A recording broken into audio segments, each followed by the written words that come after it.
To our amazing viewers at Cheating Tales Lab, we'd love to hear, which part of the world are you joining us from? Let us know.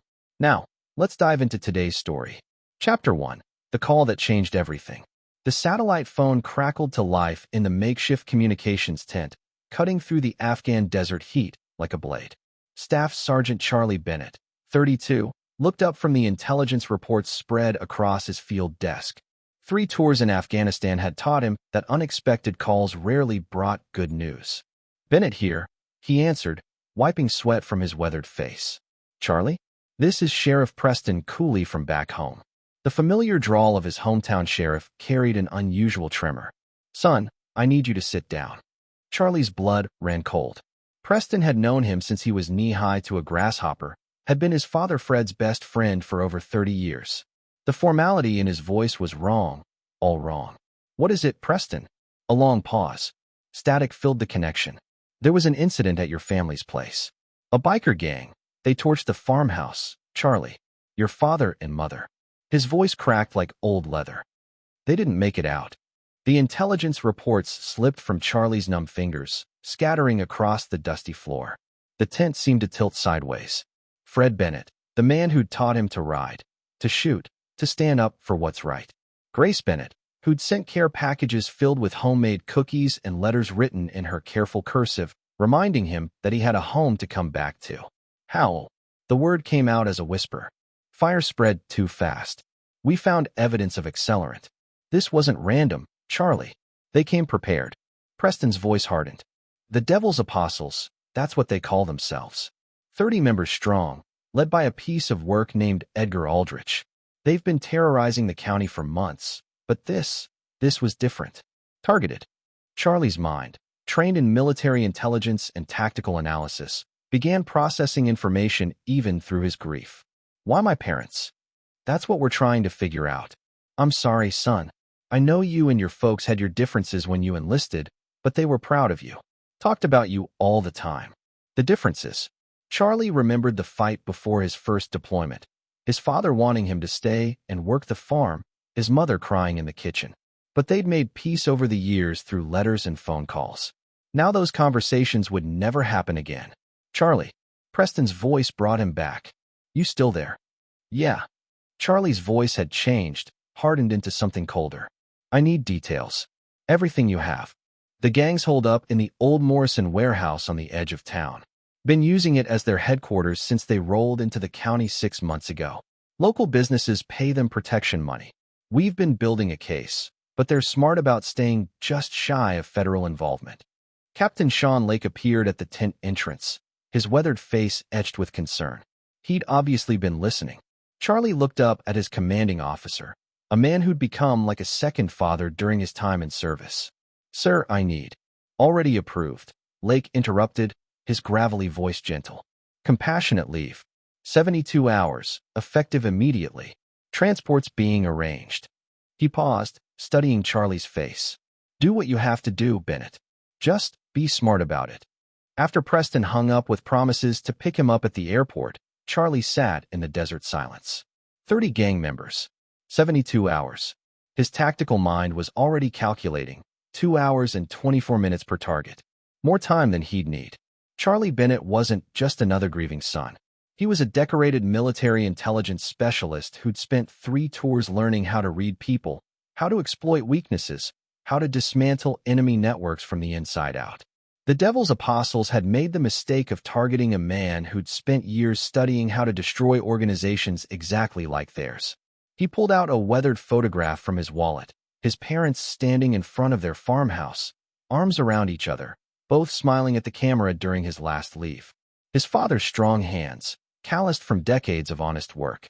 His mother's kind eyes, bright with love and pride. As he began packing his gear, Charlie made a silent promise to that photograph. The Devil's Apostles thought they knew about warfare. They were about to learn the difference between playing at being tough and meeting someone who'd turned violence into an art form in service of his country. But this wasn't about his country anymore. This was personal.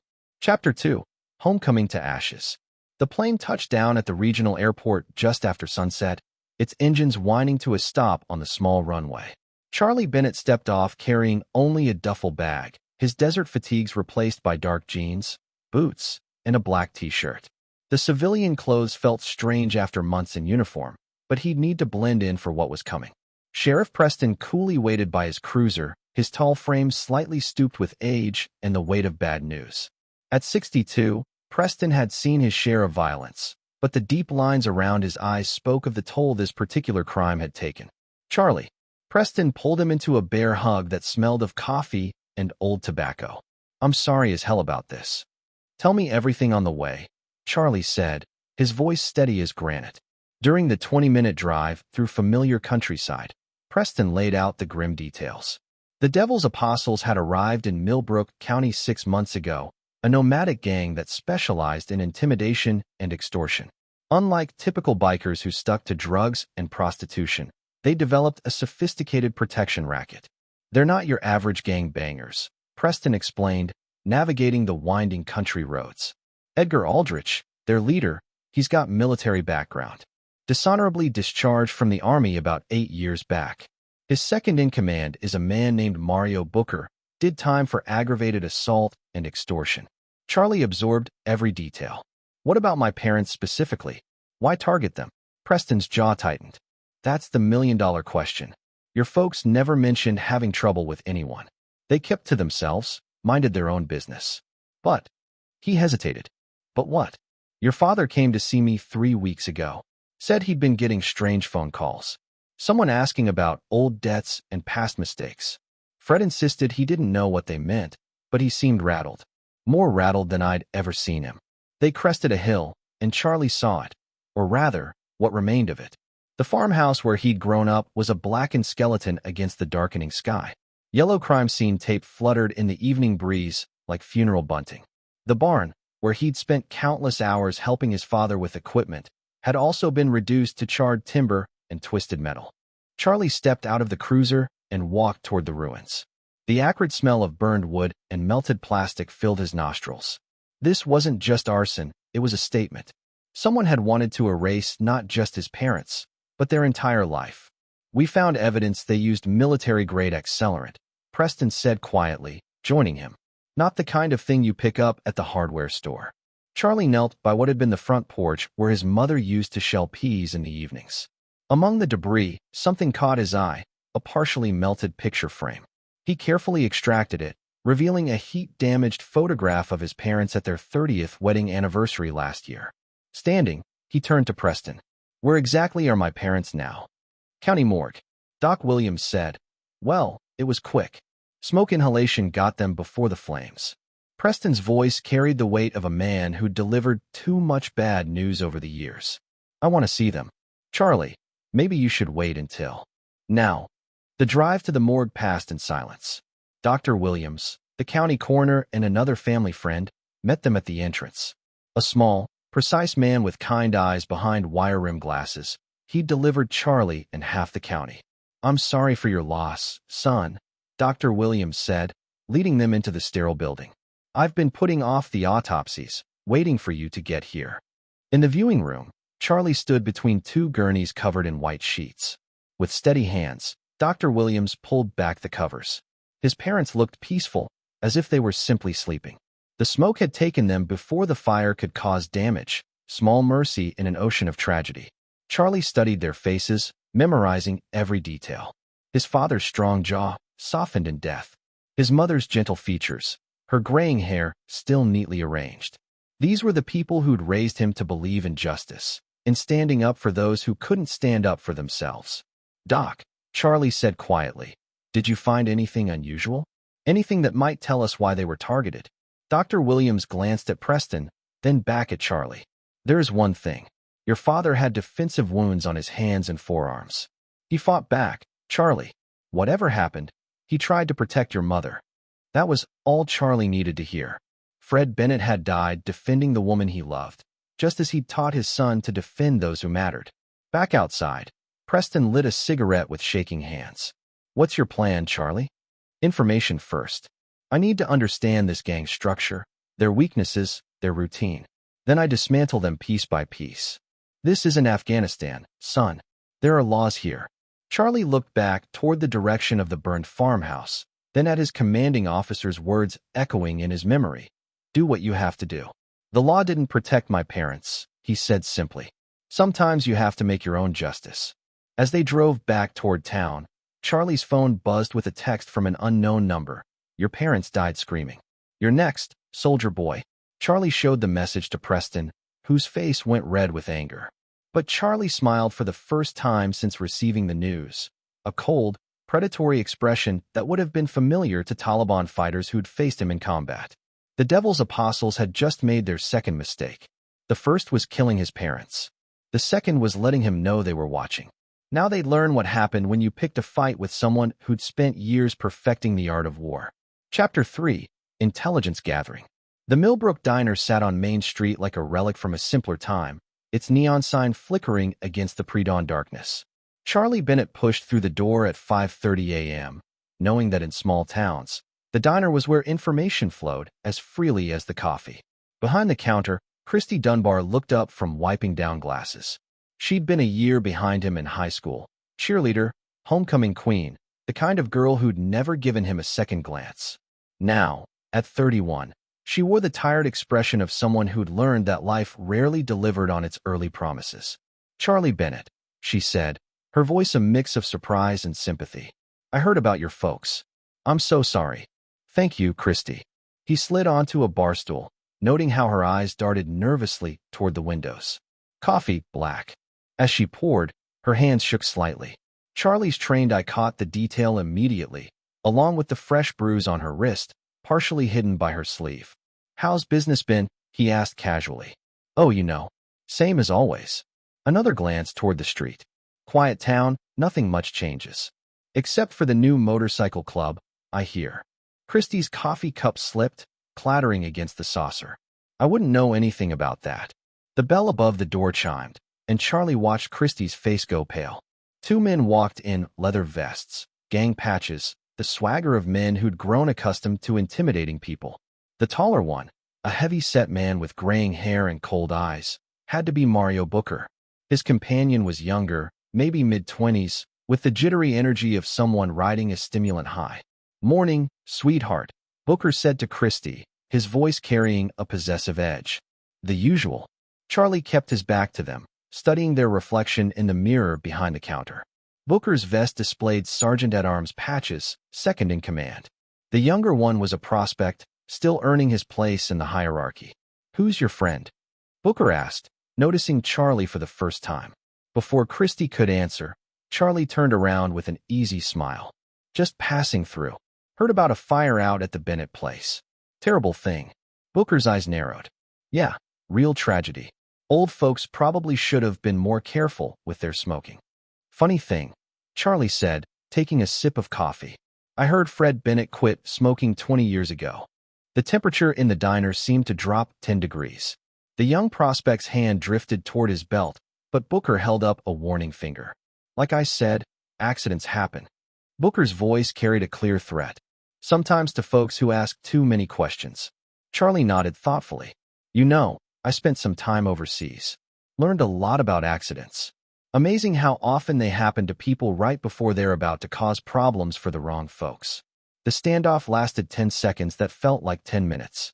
Then Booker smiled, but it didn't reach his eyes. Christy, forget the coffee. We'll take it to go. After they left, Christy sagged against the counter like a deflated balloon. You shouldn't have done that. Done what? Provoked them.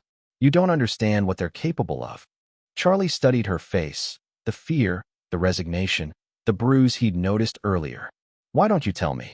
For the next hour, as the sun rose over Millbrook, Christy painted a picture of a town under siege. The Devil's Apostles had arrived 6 months ago and systematically taken control. Business owners paid protection money or faced vandalism, intimidation, or worse. Sheriff Preston's department was understaffed and outgunned.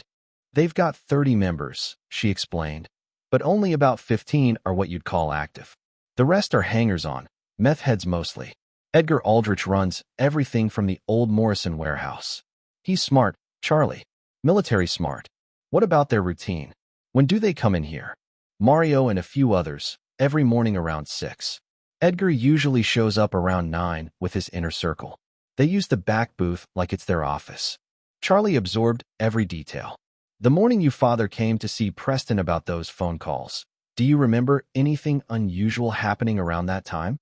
Christy thought for a moment. Actually, yeah. There was a new guy with them that week. Older, maybe 60. Wore expensive clothes, not gang gear. Edgar treated him with respect, which was weird because Edgar doesn't respect anybody. What did he look like? Tall, silver hair, scar on his left cheek. Drove a black Mercedes, not a Harley. Charlie's mind filed the information away. A new player, someone important enough to command Edgar's respect.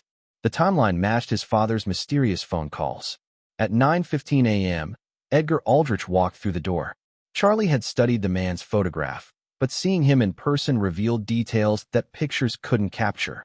Average height but powerful build, salt and pepper beard, intelligent eyes that missed nothing.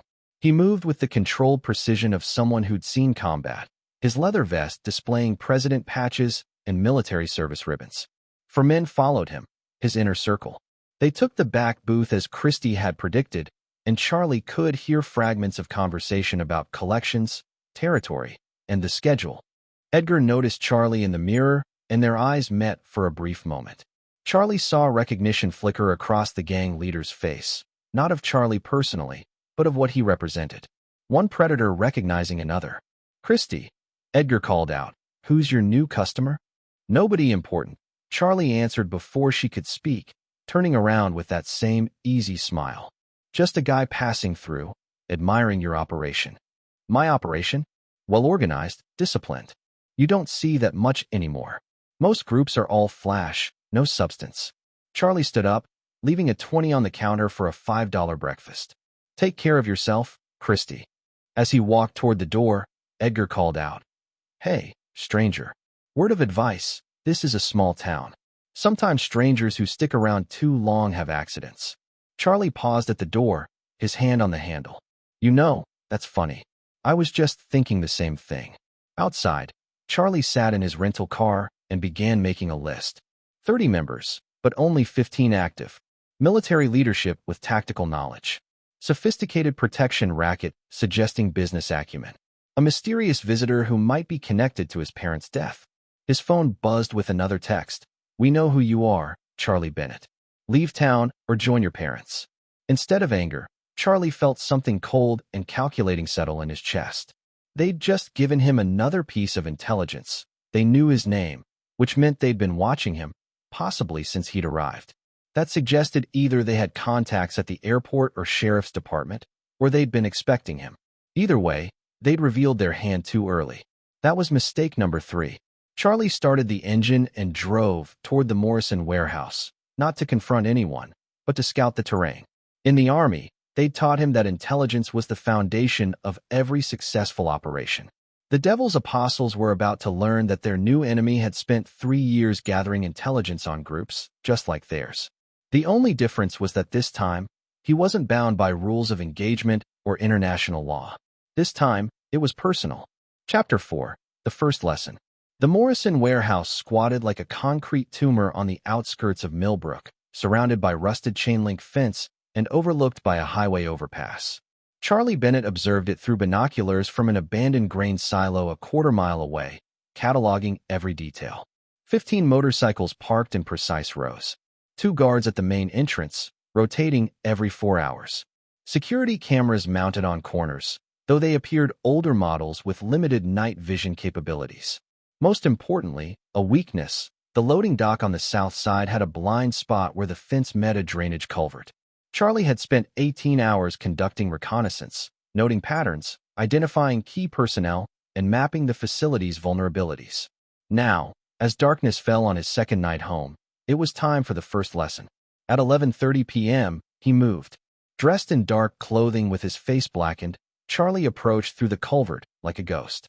Years of night operations in Afghanistan had taught him to use shadows, to move without sound, to become invisible in plain sight. The guards, used to intimidating civilians, had no idea they were being stalked by someone who'd hunted Taliban commanders through mountain caves. His target wasn't the warehouse itself, not yet. Instead, Charlie focused on the row of motorcycles, each one representing thousands of dollars, and, more importantly, a gang member's identity and pride. He started with Mario Booker's bike, a customized Harley with chrome work that probably cost more than most people's cars. From his pocket, Charlie withdrew a small device, thermite, military grade, the same compound used to destroy equipment in combat zones. He attached it to the engine block, set for a 15-minute delay. Moving methodically through the parking area, Charlie placed similar devices on 12 other bikes belonging to the inner circle members he'd identified. But he left Edgar Aldrich's motorcycle untouched, a message that this was precise, personal, and just the beginning. As he prepared to leave, Charlie heard voices approaching. 2 gang members, smoking and talking loudly about their plans for the evening. He slipped behind a shipping container and listened.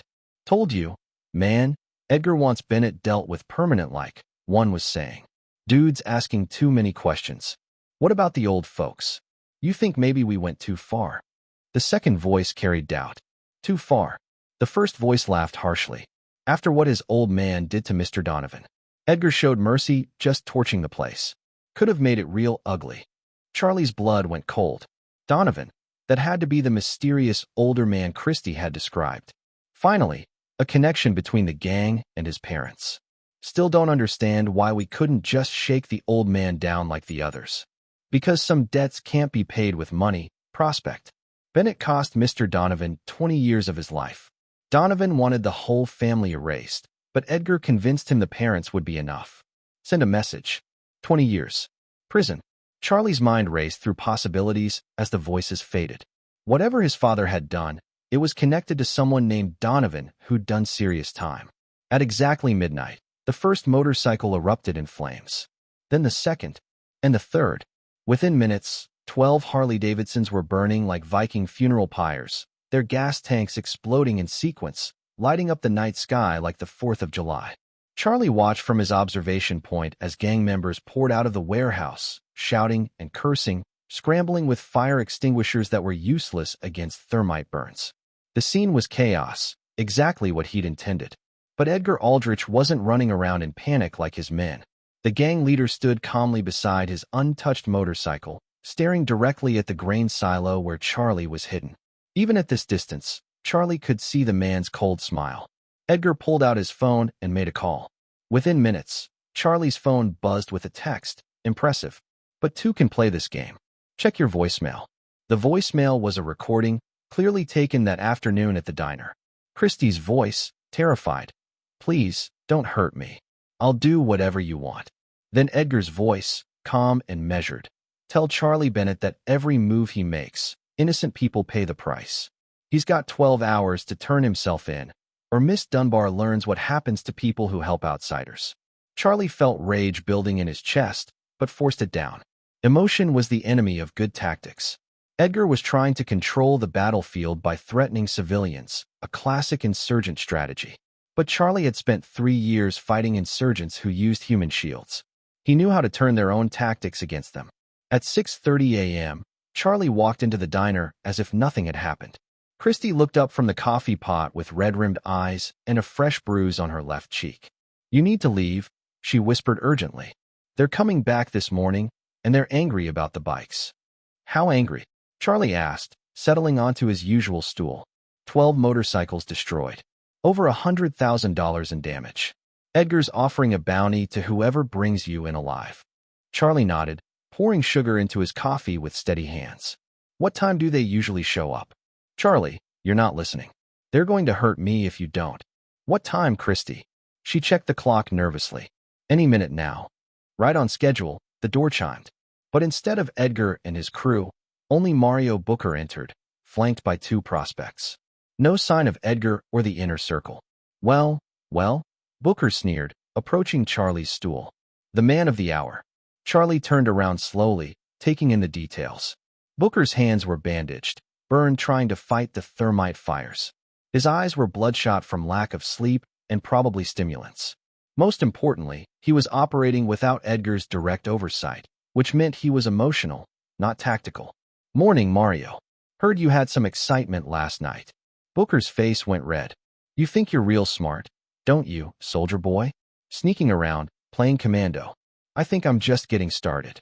That was when Booker made his mistake. Instead of walking away, calling Edgar, or even drawing a weapon, He tried to grab Charlie's shoulder in a show of dominance. Charlie moved like water flowing around stone. He caught Booker's wrist, applied pressure to a nerve cluster, and had the larger man on his knees in less than 2 seconds. The prospects reached for their weapons, but froze when they found themselves looking down the barrel of Charlie's service pistol. "Here's how this works," Charlie said conversationally, maintaining his grip on Booker's wrist while keeping the gun trained on the prospects. "You're going to deliver a message to Edgar. Tell him that last night was just the appetizer. Every day he doesn't give me answers about why my parents were killed, something else he values is going to disappear." He released Booker and holstered his weapon in one smooth motion. "Also tell him that threatening innocence is a rookie mistake. I spent 3 years hunting people who hid behind civilians. It never ended well for them." Booker struggled to his feet, cradling his injured wrist. "You just signed your death warrant." Charlie smiled, that cold, predatory expression that would have been familiar to enemy combatants who'd faced him in Afghanistan. "No, Mario. I just declared war. The only question is how many of you are smart enough to surrender." After they left, Christie stared at Charlie in amazement. "How did you do that?" "Training," he said simply. "And Christie, next time they threaten you, call Sheriff Cooley immediately. Don't try to handle it alone." As he left the diner, Charlie's phone buzzed with a new message, impressive again. "But you're playing checkers while I'm playing chess." Charlie typed back, "Then you'll love my next move." See, the first lesson was complete. He demonstrated capability, sent a message, and most importantly, learned about the mysterious Mr. Donovan. But Edgar was right about one thing: this was chess, not checkers. Time to start thinking several moves ahead. Chapter 5: Escalation. The abandoned Methodist church on Elm Street had been empty for 5 years. Its congregation dwindled to nothing as young people moved away and old-timers passed on. Charlie Bennett sat in the back pew at 3:17 a.m., having picked the lock on the side door 20 minutes earlier. He wasn't there to pray, though. He was there to meet Felipe Donovan. It had taken Charlie most of the day to piece together the connection. Fred Bennett, county clerk for 30 years before retiring. Felipe Donovan, convicted of embezzling county funds and sentenced to 20 years in federal prison. Release date: 6 months ago, right around the time the Devil's Apostles rolled into Millbrook County. The puzzle pieces were fitting together, painting a picture Charlie didn't want to see. At 3:20 a.m., the church door opened. A tall man with silver hair and a distinctive scar on his left cheek entered, moving with the careful precision of someone who'd learned not to trust shadows. Felipe Donovan looked exactly as Christie had described him: expensive clothes, predatory intelligence, and the bearing of a man accustomed to getting his way. "Charles Bennett," Donovan said, sliding into the pew across the aisle. "You look like your father. Same stubborn jaw. Funny, I was thinking you look exactly like someone who'd burned down a house with innocent people inside." Donovan's laugh was dry as autumn leaves. "Innocent? Your father cost me 20 years of my life, boy. 20 years in federal prison because he couldn't mind his own business." Charlie had found the trial records that afternoon, buried in newspaper archives at the county library. In 1983, Felipe Donovan had been the county's development coordinator, siphoning money from infrastructure projects into his personal accounts. The scheme might have continued indefinitely if not for Fred Bennett, the meticulous county clerk who'd noticed discrepancies in the paperwork. He was doing his job, Charlie said. His job was to file papers and keep his mouth shut. Instead, he played hero. "Do you have any idea what 20 years in federal prison does to a man like me?" Charlie studied Donovan's face, noting the prison pallor, the way his eyes constantly scanned for threats, the subtle scars on his knuckles from fights he'd had to win to survive. "I imagine it makes him angry. Angry doesn't begin to cover it. I had a life, Bennett. A wife, children, a future. Your father took all of that away with his sanctimonious duty to the public." Donovan's voice carried decades of accumulated rage. "So when I got out, I decided it was time for him to understand what loss really means. Why not just come after him directly? Why the gang? Because Edgar Aldrich owes me. I saved his life in prison twice. When I told him I wanted your entire family erased, he was happy to oblige. Consider it professional courtesy." Charlie felt that familiar cold settling in his chest, the same emotion that had carried him through 3 combat tours. "My parents were in their 70s. They'd never hurt anyone in their lives. Neither had I, until your father decided to play moral crusader. Donovan leaned forward, his scarred face catching moonlight from the stained glass windows. But here's the thing, boy, I'm not done.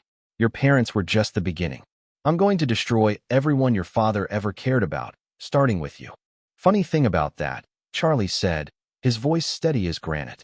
I spent 3 years in Afghanistan learning how to deal with people who threaten innocent lives.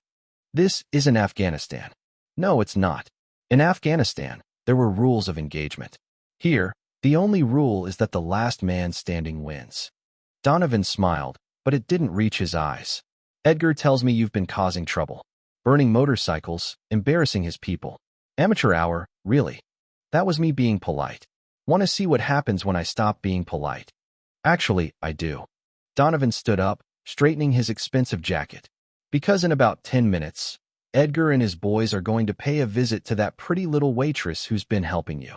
And tomorrow, they'll visit Sheriff Cooley's wife.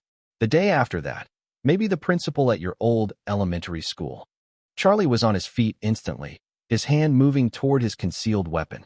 But Donovan held up a warning finger.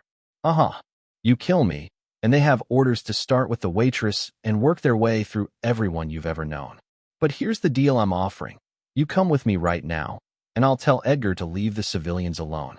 One life for many. Very noble, very much like your father. It was a trap, obviously, but it was also an opportunity.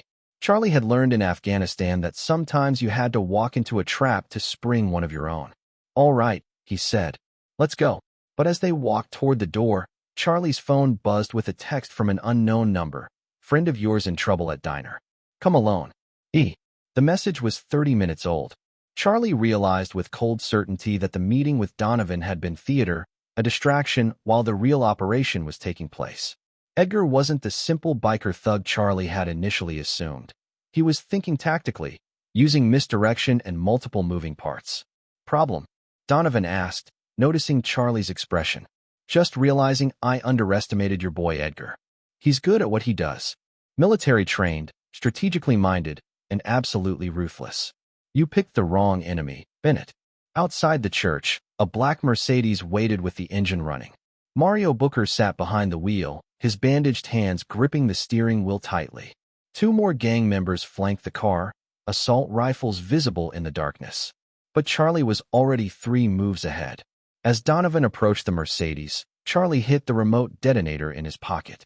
The explosion lit up Elm Street like daylight as Mario Booker's backup motorcycle, the one Charlie had rigged with C4 during his earlier reconnaissance, erupted in a pillar of flame and smoke. In the chaos that followed, Charlie moved like smoke and wind. The 2 guards, blinded and deafened by the explosion, never saw him coming. By the time Donovan stopped rolling away from the blast, Charlie had disarmed both men and had Donovan himself in a chokehold. New plan, Charlie whispered in Donovan's ear. You're going to call Edgar and tell him to release Christy. Then you're going to explain exactly why you really came after my parents. I already told you. You told me part of the truth. But there's something else, isn't there? Something that made this personal beyond just revenge for your prison time. Donovan's struggle weakened as Charlie applied pressure to his carotid artery. Your father, he didn't just testify against me. He found something else. Something I thought was buried. What kind of something? Bodies, Donovan gasped. 3 bodies from construction projects in the 80s. People who got too curious about where the money was really going. Charlie felt pieces clicking together.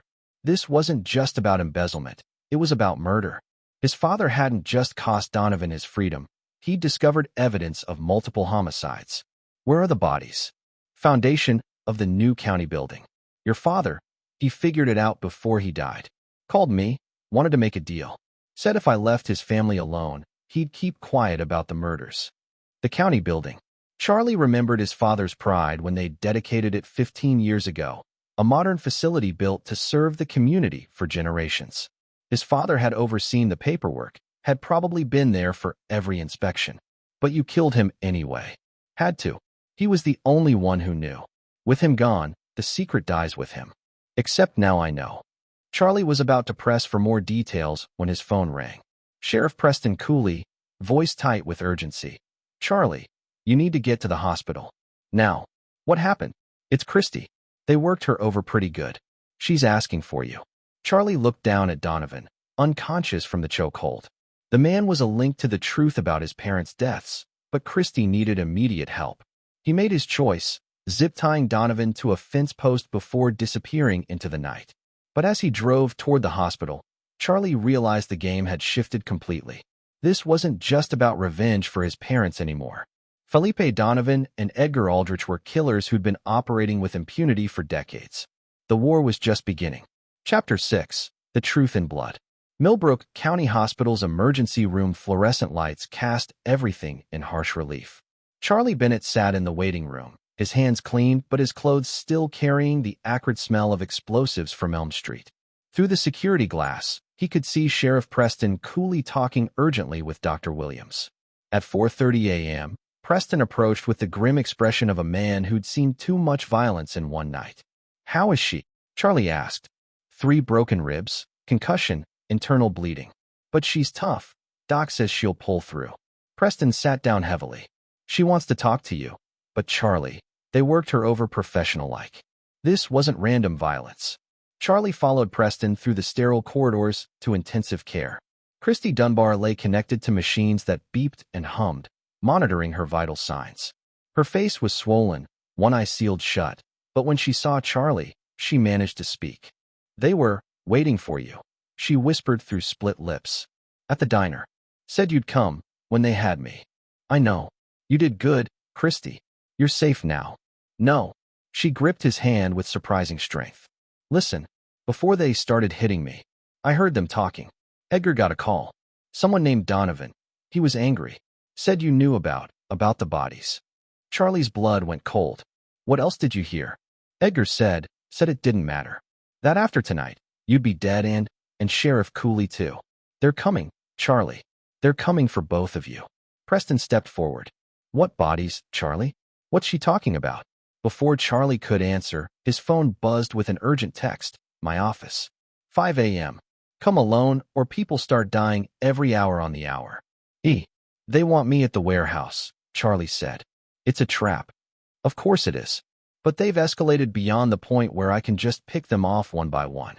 Edgar's gone tactical. He's treating this like a military operation." Preston studied Charlie's face. "There's something you're not telling me." Charlie looked at Christy, her battered face a testament to his failure to protect the innocent. Then he made a decision that would change everything.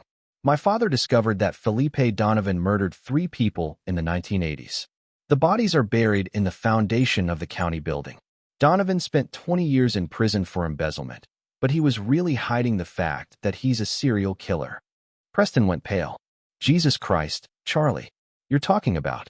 "I'm talking about a conspiracy that's been buried for 30 years. Dad figured it out, tried to make a deal with Donovan to protect our family. But Donovan decided it was easier to just eliminate the only witness. We need to call the state police, the FBI. With what evidence? Donovan will claim I coerced his confession, and by the time federal investigators get here, both of us will be dead and the gang will be gone." Charlie stood up, checking his weapons. "There's only one way to handle this now. Charlie, you can't just walk into their headquarters. There are 30 of them. Not anymore. I've been watching their patterns. Half the gang are hangers-on who'll run at the first sign of real trouble. Another quarter are prospects who'll follow whoever's strongest. Edgar's got maybe 10 hardcore loyal members. That's still 10-to-1 odds." Charlie smiled that cold, predatory expression that had become familiar to everyone who'd faced him. "Preston, I spent 3 years in Afghanistan taking down terror cells. 10 bikers in a warehouse isn't a challenge, it's target practice." At 4:50 a.m., Charlie drove toward the Morrison warehouse. But instead of approaching directly, he took a detour through the industrial district, stopping at Murphy Construction Company where he'd worked summers during high school. Old habits die hard, and Charlie remembered that Bill Murphy still kept his key under the same fake rock by the office door. Inside the construction trailer, Charlie found everything he needed: blueprints for the county building, dating back to its construction in the 1980s. The plan showed exactly what he'd hoped to find: detailed foundation layouts, including last-minute changes that corresponded perfectly with the timeline of Donovan's embezzlement scheme. 3 specific areas where the original plans had been modified, creating perfect hiding places for bodies. Charlie photographed everything with his phone, uploading the images to a secure cloud server. Insurance, in case something happened to him. At exactly 5 a.m., he pulled up to the warehouse gates. The place looked like a fortress. Floodlights illuminated the parking area, where the burned husks of the previous night's motorcycles had been cleared away. Armed guards flanked the entrance, and Charlie counted at least 6 more positioned on the loading dock and rooftop. Edgar Aldrich waited in the doorway, silhouetted against the harsh interior lighting. He held a rifle casually, but Charlie noted the tactical vest and night vision equipment scattered around the entrance. The gang leader had indeed gone military. "Charlie Bennett," Edgar called out. "Right on time. I appreciate punctuality in a man. I appreciate honesty. Let's see how much you've got." "Walk forward slowly. Hands visible." Charlie complied, but his trained eye was cataloging every detail. Guard positions, sight lines, weapons placement, potential cover. The warehouse had been turned into a kill box, designed to eliminate any threat that made it through the perimeter. But Charlie had spent 3 years learning how to fight his way out of kill boxes. "Far enough," Edgar commanded when Charlie reached the center of the parking area. "Here's the situation. Felipe Donovan wants you dead, and I've got a reputation to maintain after the embarrassment you caused me. What's he paying you? Money's only part of it. The rest is professional pride.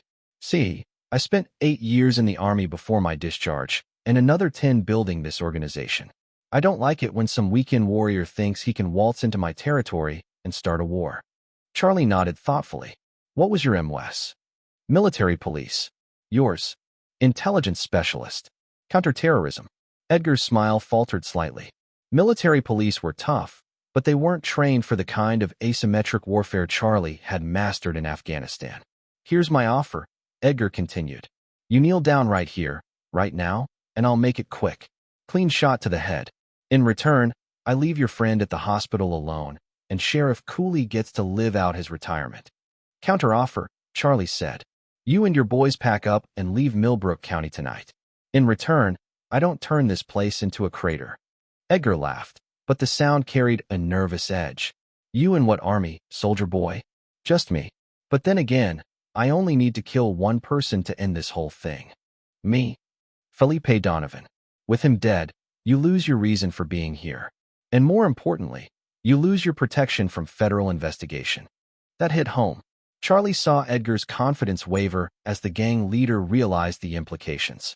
With Donovan dead, the murders would eventually come to light, and Edgar's organization would face federal charges for conspiracy and accessory to murder.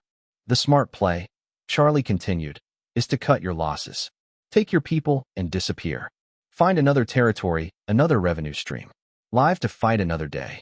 For a moment, Charlie thought Edgar might actually consider it. The gang leader was intelligent enough to recognize a no-win scenario when he saw one. But then Donovan's Mercedes pulled through the gates, and the moment was lost. "Kill him," Donovan commanded from the passenger window. "Kill him now." Edgar hesitated for just a second, but a second was all Charlie needed. The war was about to begin in earnest. Chapter 7.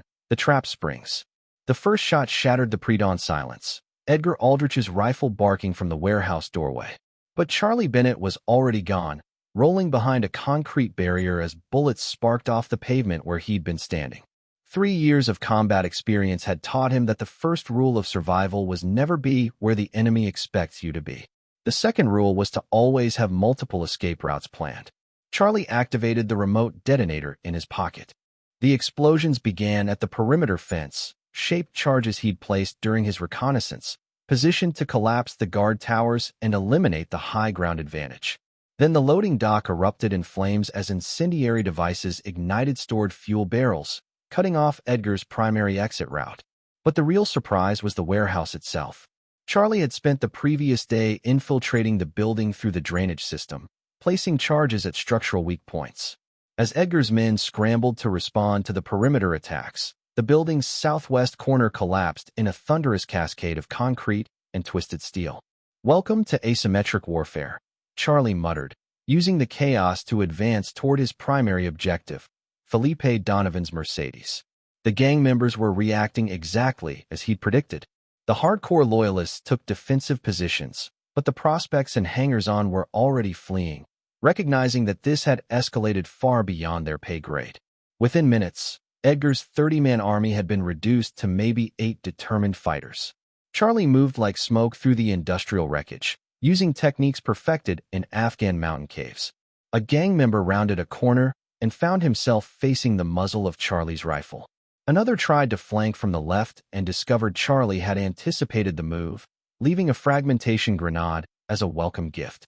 But Edgar Aldrich wasn't panicking like his subordinates. The gang leader was falling back to defensive positions, trying to create interlocking fields of fire that would trap Charlie in a crossfire. Military training showed in his tactical decisions, even under pressure. "You're good, Bennett," Edgar's voice echoed from somewhere in the smoke and flames. "But you're still outnumbered." "Math was never my strong suit," Charlie called back, using the sound to triangulate Edgar's position. "I'm better with chemistry." The thermite grenade landed perfectly, melting through the steel support beam Edgar was using for cover.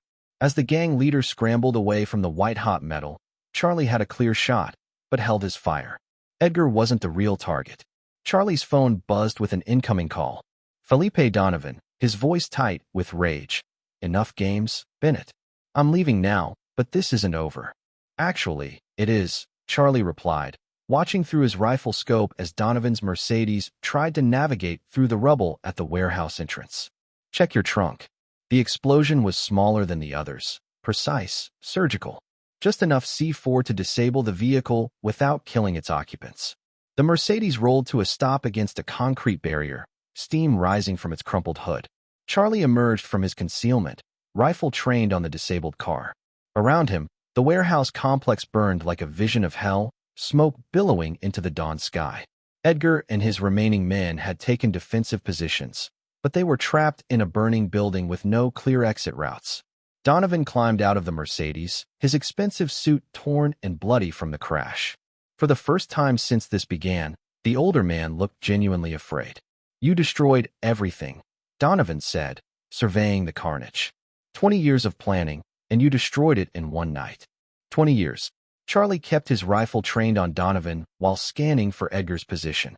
"I thought you only got out of prison 6 months ago." "Prison was just an intermission. I've been planning this revenge since the day they locked me up. Edgar owes me more than just his life. I bankrolled his entire organization. Weapons, vehicles, payroll for 30 men. All of it funded by money I'd hidden before my arrest." The pieces fell into place. This wasn't just a gang providing muscle for an ex-con's revenge. This was a sophisticated criminal enterprise, built from the ground up with one purpose: destroying Fred Bennett and his family. "The murders in the 80s, Charlie said. "Tell me about them." "County inspector who got too close to my construction deals. Contractor who threatened to expose the embezzlement. Local reporter who was asking uncomfortable questions." Donovan's voice carried a casual indifference to the lives he'd taken. "Your father found their bodies during the county building project. Instead of staying quiet like a smart man, he decided to play hero. He was going to expose you. Eventually, Fred Bennett was the most honest man in the county, too honest for his own good. I offered him money, threatened his family, even suggested he might have an unfortunate accident. But he wouldn't back down." Charlie felt that familiar cold rage building, but kept it under control. "So you waited 20 years to get revenge." "I waited 20 years to get justice. Do you know what federal prison does to a man like me? I lost everything: my family, my business, my reputation. Your father cost me my entire life. You cost yourself your life when you became a murderer." The standoff might have continued indefinitely, but Charlie's peripheral vision caught movement from the burning warehouse. Edgar Aldrich, limping but armed, was trying to flank their position. "Edgar," Donovan called out. "Kill him now." But Edgar hesitated, his intelligent eyes taking in the tactical situation. Charlie wasn't trapped. He'd positioned himself with multiple escape routes and clear sight lines. More importantly, the gang leader was finally grasping the bigger picture. "You used me," Edgar said to Donovan, his voice carrying bitter realization. "This whole operation, it was never about building a criminal empire. It was just about killing one family. I gave you everything," Donovan snapped. "Money, weapons, territory. All I asked in return was one simple job. You turned my organization into your personal hit squad. And now federal investigators are going to tear apart everything we built, looking for connections to 30-year-old murders." Charlie saw the moment when Edgar made his decision. The gang leader raised his rifle, but instead of aiming at Charlie, he targeted Felipe Donovan. "This ends now," Edgar said. The gunshot echoed across the industrial complex, but it wasn't Edgar's rifle that fired. Charlie had put 2 rounds center mass into Donovan before the gang leader could pull his trigger. As the older man crumpled to the ground, his eyes wide with shock, Charlie kept his weapon trained on Edgar. "Your move," Charlie said. Edgar lowered his rifle, understanding finally dawning in his eyes. "He's the only one who could tie us to the murders." "That's right. With Donovan dead, you're just a motorcycle club that got into a turf war with the wrong person. Pack up, leave the county, and you might actually survive this." Edgar looked around at the burning warehouse, his decimated organization, and the body of Felipe Donovan. Then he smiled. Not the predatory grin Charlie had seen before, but something that might have been respect. "You played this perfectly," Edgar admitted. 3 moves ahead the whole time. For moves. Sheriff Cooley and state police units are already surrounding this location. You've got maybe 10 minutes to get your surviving people out before this place becomes a federal crime scene. As if summoned by his words, sirens began wailing in the distance, growing closer by the second.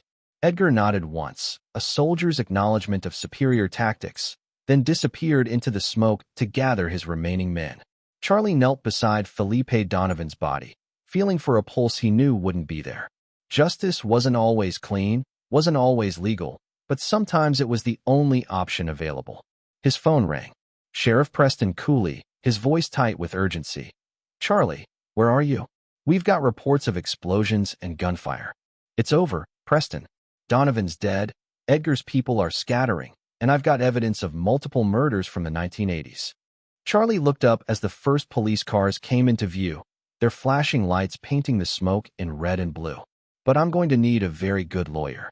Son, after what they did to your parents, no jury in this county would convict you of anything." Charlie hoped Preston was right, but as he set down his weapon and raised his hands for the approaching officers, he realized something important. For the first time since receiving that devastating phone call in Afghanistan, he felt at peace. His parents were avenged, the truth would come to light, and the men who'd terrorized Millbrook County were either dead or scattered to the winds. The war was finally over. Chapter 8. Aftermath and Revelation. The Millbrook County Courthouse stood against the gray October sky like a monument to small-town justice. Charlie Bennett sat in the witness box, his dress uniform crisp and his bearing straight, facing a packed courtroom that included FBI agents, state investigators, local media, and half the county's population. 6 weeks had passed since the warehouse confrontation. 6 weeks of investigation, interrogation, and legal maneuvering that had transformed a simple revenge story into something much larger. District Attorney Melanie Reed, a sharp-eyed woman in her 40s, approached the witness stand with a manila folder thick with evidence. "Mr. Bennett, in your own words, please tell the court what you discovered about the events leading to your parents' deaths." Charlie looked out at the packed gallery, seeing faces he recognized from childhood. Sheriff Preston Cooley sat in the front row, his weathered features carrying the weight of 30 years in law enforcement. Christy Dunbar occupied a wheelchair near the back, her injuries still healing but her eyes bright with determination. "Your Honor, what began as a personal quest for justice became something much larger," Charlie began. "Felipe Donovan didn't just steal money from Millbrook County in the 1980s. He committed at least 3 murders to cover up his crimes." The courtroom buzzed with murmurs. Even 6 weeks later, the revelation shocked longtime residents who remembered Donovan as a respected county official. "My father, Fred Bennett, discovered evidence of these murders during construction of the county building. Instead of staying silent, he chose to do the right thing, even knowing it would put our family at risk." DA Reed introduced evidence systematically, the blueprints Charlie had recovered, showing foundation modifications that corresponded to the murder timeline. Forensic reports from the excavated county building basement, where investigators had found the remains of 3 victims from the 1980s. Financial records linking Donovan to the Devil's Apostles motorcycle gang. But the most damning evidence came from Edgar Aldrich himself. The former gang leader sat at the defendant's table, his motorcycle leathers replaced by an orange jumpsuit, his intelligent eyes focused on Charlie with something that might have been respect. In exchange for a reduced sentence, Edgar had provided detailed testimony about Donovan's criminal enterprise. Mr. Aldrich, D.A. Reed continued, turning to the defendant, please tell the court about Felipe Donovan's plan for the Bennett family. Edgar looked directly at Charlie as he spoke. Donovan contacted me 8 months ago while I was establishing operations in 3 counties. He offered to bankroll my entire organization, weapons, vehicles, operational expenses, in exchange for one specific job, which was complete elimination of the Bennett family. Donovan wanted Fred Bennett to watch his family die before being killed himself. He wanted Bennett to experience the same loss Donovan had suffered. The courtroom erupted in angry murmurs. Judge Lloyd Perry, a stern man in his 70s who'd known the Bennett family for decades, called for order. Why did you agree to participate in this plan? D.A. Reed asked. Edgar's jaw tightened. Donovan saved my life in federal prison. In that world, you pay your debts or you don't survive. But I drew the line at torturing innocent people. I convinced him that killing Bennett's parents would be sufficient revenge. But it wasn't sufficient for Donovan. No, he wanted the son dead too. When Charlie Bennett returned from Afghanistan and started asking questions, Donovan demanded immediate action. Charlie listened to the testimony with mixed emotions. Part of him respected Edgar's tactical intelligence and his attempt to minimize civilian casualties. Another part would never forgive the man for his role in his parents' deaths. The trial continued for 3 more days, painting a picture of corruption and violence that had festered beneath Millbrook County's peaceful surface for 3 decades. FBI forensic accountants testified about Donovan's hidden assets, estimated at over $2 million. State police investigators described the sophisticated criminal network Edgar had built with Donovan's financing. But the most emotional testimony came from the families of Donovan's original victims. Grace Banks, sister of the murdered county inspector, took the stand with tears in her eyes. My brother James disappeared in 1984. Police said he'd probably moved away, started over somewhere else. For 35 years, my family wondered what happened to him. Similar stories emerged from the other families. People who'd grieved for decades without answers, wondering if their loved ones were alive somewhere, afraid to hope and afraid to give up hope. On the final day of testimony, Charlie took the stand again, this time for cross-examination by Edgar's defense attorney. Mr. Bennett, isn't it true that you used military training and equipment to conduct a premeditated assault on my client's organization? I used military training to defend myself and innocent civilians against a criminal enterprise that had murdered at least 5 people. You placed explosive devices throughout a populated area, creating significant risk to public safety. I placed charges designed to neutralize armed threats while minimizing collateral damage. Every explosion was precisely calculated and timed to achieve tactical objectives without harming bystanders. Charlie met the attorney's eyes steadily. Your client and Felipe Donovan declared war on my family. I simply finished what they started. The defense attorney tried several more angles, but Charlie's testimony remained consistent. He'd acted in defense of himself and others, using necessary force against overwhelming odds. When closing arguments concluded, the jury deliberated for less than 2 hours. Edgar Aldrich, guilty of conspiracy to commit murder, racketeering, and organized crime. Sentence: 25 years in federal prison, with possibility of parole in 15. The verdict was met with scattered applause from the gallery. Justice had been served, but Charlie felt no satisfaction in Edgar's downfall. The gang leader was a professional who'd made hard choices in an impossible situation. Outside the courthouse, Charlie found Edgar being led to a transport van, his hands shackled, his bearing still proud despite the circumstances. Aldrich, Charlie called out. The former gang leader turned, his intelligent eyes meeting Charlie's. Bennett, for what it's worth, I think you tried to do the right thing at the end. Edgar nodded slowly. Your parents were good people. They didn't deserve what happened to them. Neither did the families of Donovan's other victims. No, they didn't. Edgar paused as the guards prepared to load him into the van. You know, in another life, we might have been on the same side. Maybe. But in this life, you chose wrong. Yeah, Edgar said quietly. I guess I did. As the transport van pulled away, Charlie felt a chapter of his life closing. The war was over, justice had been served, and the truth had finally come to light. But the real healing was just beginning. Chapter 9, New Beginnings. Spring came early to Millbrook County that year, as if the land itself was eager to move beyond the dark events of the previous autumn. Charlie Bennett stood in the morning sunshine, surveying the construction site where his family's farmhouse was slowly taking shape again. The insurance settlement had been generous, and Charlie had decided to rebuild rather than sell. The new house would be smaller than the original, designed for a single man rather than a family, but it would stand on the same spot where 5 generations of Bennetts had made their home. "Looking good," Sheriff Preston coolly said, approaching across the muddy construction site. At 63, Preston had decided to retire at the end of the year, confident that the county was finally safe again. "Should be done by summer," Charlie replied, watching the work crew frame the second story. "Strange to think of living here again after all these years. Your folks would be proud. They always hoped you'd come home eventually." Charlie nodded, though the grief was still there, probably always would be. But it had evolved from raw pain into something more manageable, a quiet sadness balanced by good memories and the satisfaction of justice served. "Any word from the FBI about Donovan's assets?" Preston asked. "They found accounts in 3 different countries, plus real estate holdings worth about $2 million. After legal fees and victim compensation, there should be enough left to establish a scholarship fund in my parents' names."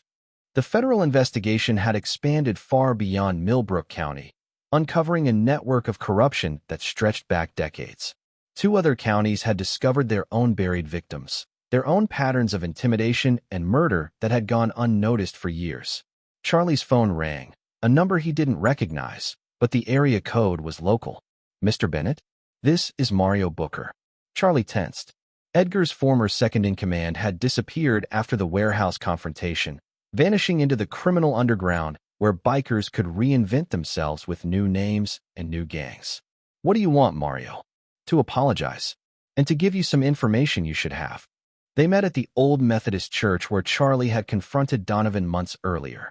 Mario looked different, cleaner, his gang colors replaced by ordinary work clothes, his arrogant swagger replaced by something that might have been humility. "I got a job at a motorcycle repair shop 3 counties over," Mario explained, settling into a pew across from Charlie. "Shop owner doesn't know my history, gives me a chance to start over." "Good for you. Edgar saved my life twice during our time together. Once from a rival gang, once from my own stupidity with drugs. I owed him loyalty, but I should have drawn the line at innocent people." Charlie studied the man's face, looking for deception or hidden agendas. But Mario seemed genuinely contrite, carrying the weight of choices he couldn't undo. "The information?" Charlie prompted. Edgar had an insurance policy, recordings of his conversations with Donovan. Dates, times, specific details about the murders, and the plan to eliminate your family. Mario handed over a small digital recorder. FBI never found it because Edgar hid it off-site. Charlie took the device, knowing it would provide closure for the victim families, final proof of Donovan's guilt and crimes that had haunted the county for decades. "Why bring this to me instead of law enforcement?" "Because Edgar respected you. Said you were the only one who beat him fair and square, using brains instead of just brute force." Mario stood up, preparing to leave. "Also said to tell you that he hopes you find peace." After Mario left, Charlie sat alone in the empty church, listening to wind through broken windows and thinking about the strange paths that had brought all of them to this point. Edgar Aldrich, serving 25 years for choices made in loyalty to a man who'd manipulated him. Mario Booker, trying to rebuild a life away from violence. Himself, returned from war to fight another kind of battle in his hometown. His phone buzzed with a text from Christy. "Dinner tonight?" "I'm cooking." Charlie smiled, typing back, "I'll bring wine." Christy had recovered from her injuries, and their friendship had deepened into something more during the long months of trials and healing. She understood the shadows that combat veterans carried, and he appreciated her quiet strength in overcoming trauma. That evening, as they sat on her porch watching the sunset paint the countryside gold and crimson, Christy asked the question Charlie had been expecting. "Do you ever regret coming home? Everything that happened, all the violence and pain." Charlie considered the question seriously. "I regret that my parents had to die for the truth to come out. I regret that innocent people got hurt. But coming home? Fighting for justice? No, I don't regret that. Even knowing you might face charges yourself? The grand jury had ultimately declined to indict Charlie for his actions during the warehouse confrontation, ruling that he'd acted in lawful defense of himself and others. But the decision had been close, and Charlie knew he'd walked a razor's edge between justice and vigilantism. "My parents raised me to believe that some things are worth fighting for," he said. "Family, community, the truth. If that means taking risks, facing consequences, then so be it." Christy took his hand, her touch warm in the cooling evening air. "What happens now? Now we rebuild. The house, the community, our lives. We remember the people we lost and try to honor their memory by building something better." In the distance, lights were coming on in farmhouses and small homes across the county. Families gathering for dinner, children doing homework, couples planning their futures. Normal life, the kind his parents had wanted for him, the kind worth fighting to protect. Charlie had spent 3 years at war overseas, learning that freedom and justice required constant vigilance from people willing to stand up against darkness. Coming home, he learned that sometimes the most important battles were fought not on foreign battlefields, but in defense of the places and people you loved most. The war was over, but the work of peace was just beginning. As the first stars appeared in the darkening sky, Charlie Bennett sat on a porch with a woman he was learning to love, in a county where justice had finally been served, planning a future built on the foundation of truth his parents had died defending. It was, he thought, exactly what they would have wanted. This is where our story comes to an end. Share your thoughts in the comments section. Thanks for your time. If you enjoy this story, please subscribe to this channel. Click on the video you see on the screen, and I will see